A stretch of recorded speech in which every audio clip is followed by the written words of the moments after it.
naye hapa studio Ibrahim Rahbi. Huyu ni mchambuzi wa siasa za kimataifa akijikita zaidi katika maeneo ya Mashariki ya Kati, lakini nchi za Kiarabu. Karibu. Shukran sana. Wakati Uingereza inaikabidhi Somaliland uhuru wake, ilikuwa inaikabidhi kama nchi huru ama nchi ambayo inapaswa iwe chini ya uangalizi? Ilikuwa nchi huru. Sasa mgogoro uko wapi? Mgogoro ulikuja kiasi ambacho sasa Umoja wa Mataifa wanalazimika mpaka kuitisha kikao cha dharura, kwa sababu kulikuwa kuna muungano ambao ulifuta kitu cha awali. Somalia ya Mogadishu ilikuwa chini ya Mtaliano. Somaliland ilikuwa chini ya Mwingereza. Kwa hiyo baada ya hizi nchi zote kuwa huru zikaungana katika Somalia moja, ambapo waliungana kwa hiari. Kwa hiari. Ni kama vile ilivyofanya Yemen. Yemen ya kaskazini na kusini zilikuwa ni nchi mbili tofauti. Moja ilikuwa ya kijamaa, ingine ilikuwa ina harufu ya kibepari. Zikaja zikaungana mwaka 90. Sasa usajili wao ulioenda Umoja wa Mataifa au mashirikisho mengine ulikuwa ni ule wa jamhuri moja. Ni kama vile unasema China moja, ikiwemo Taiwan, ikiwemo Hong Kong, ikiwemo Macau, ikiwemo wa Tibeti, inakuwa China moja, ambayo ndio sheria za kimataifa zinaitambua kama China moja. Kwa hiyo na hapo ni hivyo kuwa Somalia moja. Lakini ukirudi nyuma kwa historia utaona kuwa wa Somaliland walikuwa sehemu nyingine na hawa wa Somalia wa Mogadishu walikuwa ni wengine. Yaani ni nchi mbili zilizokuwa tofauti. Sawa, sasa kikao hiki nini ambacho kinaweza kikajadiliwa na kupata azimio la pamoja baada tu ya Israeli kusema kwamba anaitambua Somaliland kama nchi huru? Shida moja ambayo tumekuwa nayo ulimwenguni hivi sasa, haya yanaitwa mashirikisho ya kikanda au tunasema wasuluhishi hawana meno kuzidi baadhi ya nchi. Uamuzi wa Israeli sio wa bahati mbaya. Kwa wale wanaonifuatilia sana, nililizungumza hili miezi 7 iliyopita. Wakati tu hizi harakati zimeanza, mimi nililizungumza kuwa harakati za Israeli tena wakati wa mgogoro wa Ethiopia na Somaliland ilikuwa ni hivi.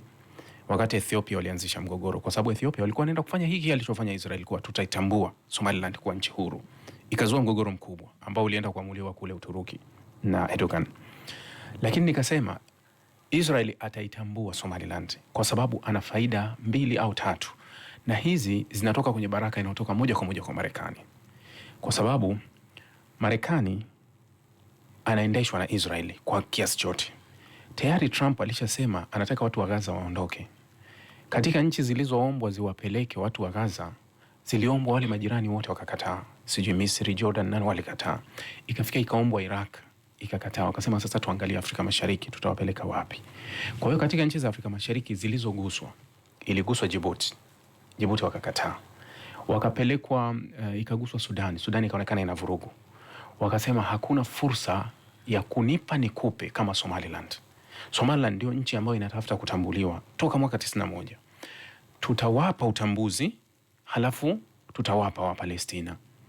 Ndani ya Somalia kwa kuna mgogoro kwa misimamo ya Wasomali, lakini swala la kisiasa liko juu zaidi, na ndio hili ambalo limeenda kutokea. Sasa katika maelezo kisiasa ambayo yalitolewa na ofisi ya waziri mkuu wa Israel, anasema kuwa makubaliano haya yanazingatia mkataba wa Abraham. Mkataba wa Abraham sio mali ya Israeli, ni mali ya Marekani.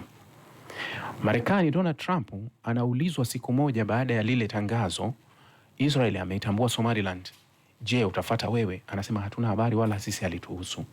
Lakini mkataba uliotumika kuitambua ni mkataba ambao uko chini ya Amerika. Kwa hiyo unaweza ukajua kabisa kuwa hizi baraka za Israeli zimetoka wapi.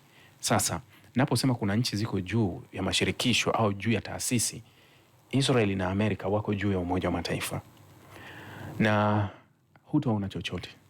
Watakutana kwenye Umoja wa Mataifa, watatoa maazimio. Hawezi kutoa azimio, watatoa tu karipio, kwa sababu azimio litakutana na vizuizi, ikiwa kura ya veto ya Marekani na wengine. Itatolewa tu kauli kupinga na kuonyesha kutokubaliana na hili, lakini Israeli ataendelea na mchakato wake, halafu Marekani atampa kinga zote za usalama na kidemokrasia.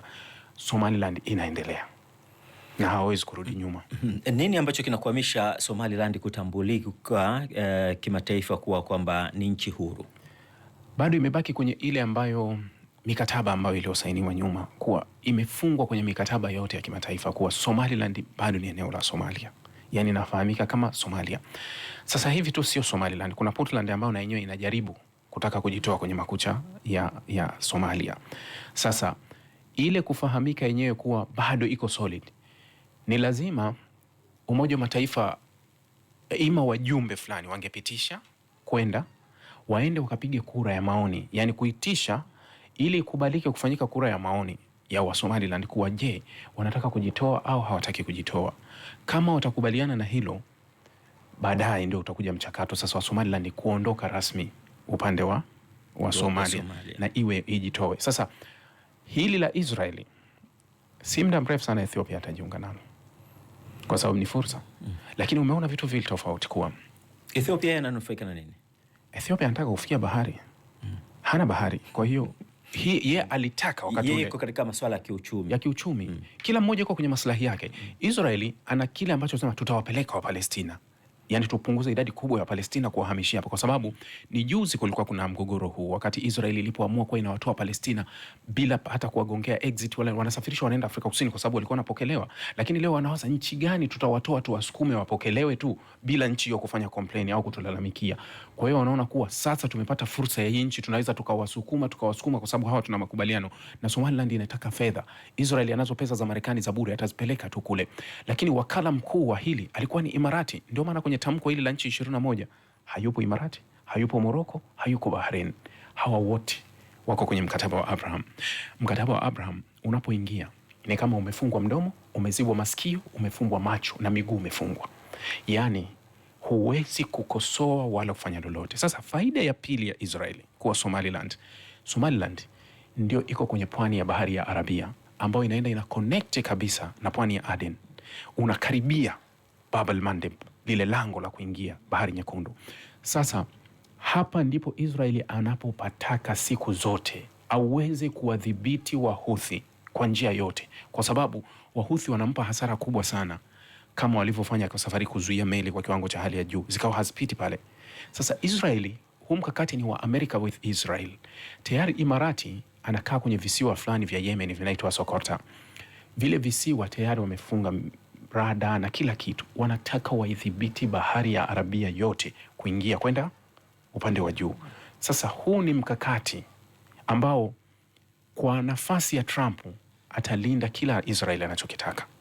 Na hili la mkutano wa Umoja wa Mataifa na hii kelele ambayo inapigwa sababu na AU na hii vurugu ambazo zinatoka labda IGAD kwenye pembe ya Afrika, watanyamaza tu, lakini wataendelea.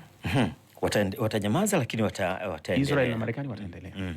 Sawa, Wasomali wenyewe wanaweza wakawa wako tayari kuona kwamba wanakuwa huru hawa wa Somaliland kuwa huru, alafu wabebeshwe mzigo huo wa kuletewa Palestina. Wapalestina na kile walichopewa, Wapalestina sio mzigo kwao na kile ambacho walipewa. Zaidi ya miaka 34 wanatafuta kutambulika. Yani ulikuwa unatamani ununue bajaji, leo hii imekuja ghafla unamiliki semi trailer. Sijui utahisi kuwa nilikuwa, manake malengo yalikuwa angalau nipate bajaji, lakini sasa kimekuja unamiliki semi trailer. Sijui unaweza ukaona kitu tofauti, kwa sababu Somaliland walikuwa wako tayari kuipa Ethiopia zaidi ya hekari 50 kwa ajili ya Ethiopia kwenye bahari, angalau tu kwa Ethiopia iweze kuwatambua. Ethiopia hana ushawishi huo ambao walionao Israeli. Leo hii mwisho kabisa, yani wanasema end of the point, ni Israel na Marekani ndio wako mwisho kabisa, wamegota, ndio wanakuja kuitambua Somaliland. Kwa hiyo unaweza ukaona kuwa kuna mahitaji ya kisiasa ambayo unaweza kusema kwa Somaliland wamefanikiwa sana, yani sana, sio kidogo. Lakini kuna lile ambalo wanasema ni kusudio ambalo linaishi kwenye mioyo ya Wasomali, ile hali ya kuwaunga mkono wa Palestina na kuto kusalitiwa kwa Palestina. Lakini imeonyesha picha tofauti, kwa sababu baada ya lile tangazo maandamano makubwa yamefanyika. Vijana wa watu mbalimbali wameingia kwenye mitaa ya Hargeisa, wamebeba hadi bendera za Israeli ambazo kwenye nchi zingine zinakanyagwa, lakini wamezipepea, wanapeperusha kufurahia lile jambo. Sawa. Kwa ufupi sana ili tukuache ukaendelee na majukumu mengine. Tunafahamu kwamba kule TV pia unahitajika. Wa Somaliland wanapotaka kusafiri nje ya nchi wanatumia nini? Wanatumia pasipoti ya jamhuri. ya Somali ambayo inatambulika. Huwezi kusafiri na pasipoti ya Somaliland, lakini ipo pasipoti yao ambayo ni local tu, ambayo haifanyiki. Wao wana fedha, wana currency yao, wana bendera, wana wimbo wa taifa, hadi pasipoti wanayo, lakini pasipoti yao ni hii tu ya hapo hapo tu karibu. Lakini wanapotaka kusafiri kwenda mbali Somaliland, huwezi kutumia pasipoti ya Somaliland kwa sababu ni eneo ambalo halifahamiki. Sawa. Tunakushukuru sana. Asante. Naam, ni Ibrahim Rahbi huyo, mchambuzi wa siasa za kimataifa, akijikita zaidi katika maeneo ya Mashariki ya Kati na nchi za Kiarabu. Saa 1:04. Saa 1 kamili ni wakati wa kusikiliza UFM habari, na mara baada ya hapo tutarejea tena kwa ajili ya kuendelea na Morning Express. Mimi ni Lugenda Madege, mwenzangu ni Pili Mlindwa.